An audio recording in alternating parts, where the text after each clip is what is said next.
One of my favorite characters that really introduced me to the Warhammer universe was the humble apothecary. This was actually in the Dawn of War 1 game. It was a minor hero attachment that you could throw on a unit and he would heal them as the battle went on. Now this was my first exposure to Space Marines, Games Workshop, all of it. And I have loved the idea of apothecaries in war games ever since. Because usually they always add a really cool effect or dimension or save or something like that, meant to simulate the very real drama that happens as people are trying to be patched up during an operation. For the Space Marines, however, the apothecaries are more than just battle medics. They are also sent there to harvest the very precious progenoid glands that every Space Marine has, which will allow them to continue the chapter going forward. Now, in the last edition of Horus Heresy, this was often represented by something like a flat save. He gave you a save that was supposed to represent his ability to mitigate damage that was coming onto your unit. Patching people up here, sewing a leg on there. But in 3rd edition, apothecaries operate very differently. If you're someone like me who just thematically enjoys apothecaries because I love the pop of white armor with the heraldry of the rest of my forces, there's a lot more to consider this edition. I don't think they're going to be nearly as popular as they were before because they've lost flat out rules and now it's more of a reaction. We'll get into it.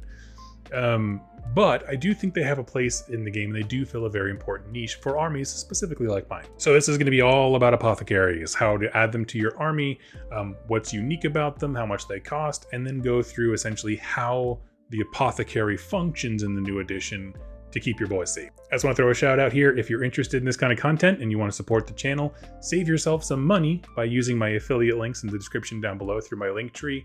Again, saves you money and puts a tip in my tip jar because it lets these companies know that you value the positive chill atmosphere that is here as we talk about Horus Heresy. So let's start with how to add an apothecary to your army. The apothecary fills the support slot and comes in at only 30 points. Now, as far as support slots go, there is of course the main support option, or I should say detachment, available in the force organization chart.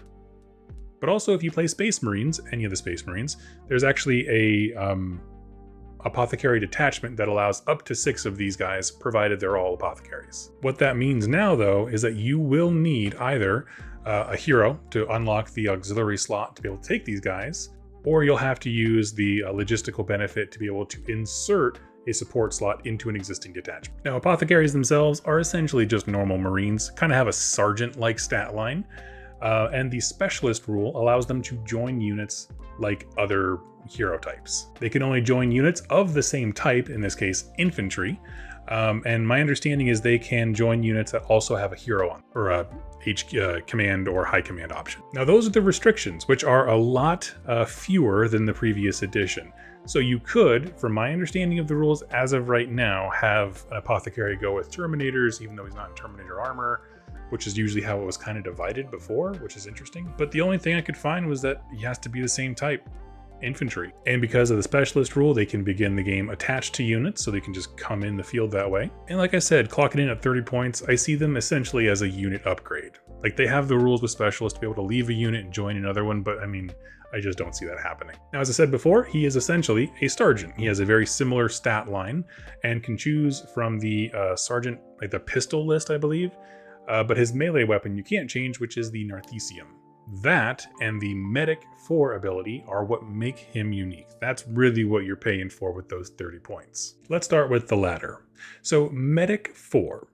Medic itself is not a word that gives it an ability. It is in fact a placeholder for that stat, that number 4. It exists only to be used as the value used for the Medic with an exclamation point reaction. So let's move over to that reaction. This happens in your opponent's shooting phase, and you've been shot, right? It goes through your armor, so you've done all your saves, and you're about to start applying damages. If you do this reaction, at that point, you can roll a die for each attack that's coming through, right? Not wounds, because they all have different damage profile, but the attacks that made it through your armor. And on a result equal to or higher than that value of medic, the damage value is lowered by 1 to a minimum of 0.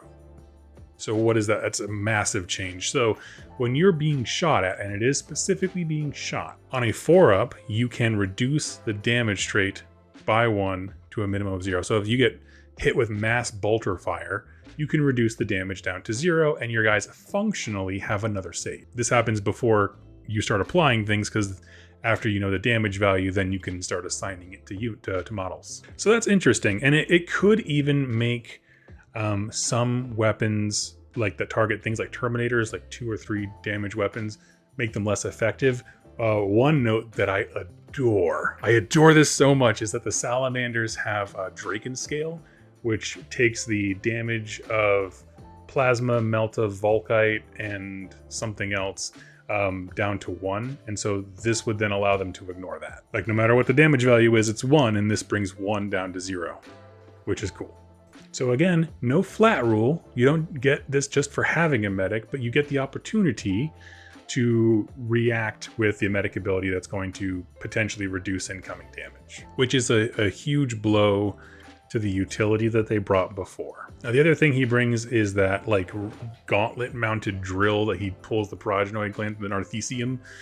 What essentially that does as a piece of war gear is allows you, if you're not in combat, when you take tests, like routed tests, you do so at like a bonus of +2 or -2. So like whatever the test is, you minus the results by 2, making it more likely that you'll pass. The idea of the battle fatigue and the injuries are being mitigated by your medic, so you're more ready to turn around and go back to active service.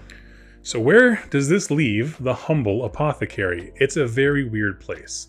Your detachments are very precious, right? Like, most players are going to take 1 to 2 Centurions simply because Officer of the Line allows you to take more auxiliary detachments than 1 for having them.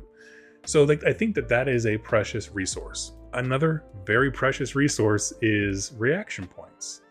How many times are you going to realistically be able to use this reaction, knowing that there are other options that you might want to use it on? Now, I'll admit, I have not played many games, but the way that I see apothecaries functioning on the table, as far as what they're actually able to do, is have them help deliver a melee hammer, right? It's essentially a 30-point upgrade to help a unit get from one side of the board to the other and deliver as many of them as you can. You could use the reaction to reduce incoming damage if it makes sense on the attacks, like if they're damage 4 weapons and you have 2 wound dooms. It doesn't matter if it goes down by 1. But having more consistent saves on your leadership values, getting out of statuses, and just having the medic ability in your pocket, that's not bad. You get a sergeant, essentially. But you know, when I think about units that can help deliver a melee hammer, I just finished talking about the psychic disciplines. A librarian with, I think it's whatever gives them shrouded. You can give a unit a 3-up shrouded save. That will benefit them more. Now, he does cost a lot more points, and you can take both of them if you wanted to. I mean, that's a lot of reaction points invested into a single unit being delivered. What's the rest of your army doing? But I don't know. I think there's some play there. If you're someone who fields waves and waves of infantry, like let's say you wanted to do like an Inducti themed army, I think that the value of these guys increases in that regard, because at that point your opponent is not going to be able to just lightly sweep away units with damage 1 weapons. It'll make it harder for that, for sure. And if that's your mode of delivering special weapons and heavier attacks with like thunder hammers and stuff, it will matter. It's just not as sexy as a flat save all day, every day, which, to be honest, I kind of like, because medics felt too essential in the last edition. I will say I would have loved an ability that like allows you to do something on your turn. Like maybe you guys can't move, charge, or whatever, but you get to restore health or models or whatever. I don't know. So in short, I see them as a unit upgrade that adds a tiny bit more utility, better to offset bad status saves, and will hopefully deliver your troops to the enemy safer than if he wasn't there. And at 30 points, he's a cool model. If you have a specific way to upgrade the apothecary, or synergies like I mentioned with the salamanders of how they reduce damage profiles to 1, and then this ability will reduce 1 to 0, I would love to hear those in the comments, because we're all learning this edition at the same time. So those kinds of things are super helpful. I always pin the most helpful comments down below.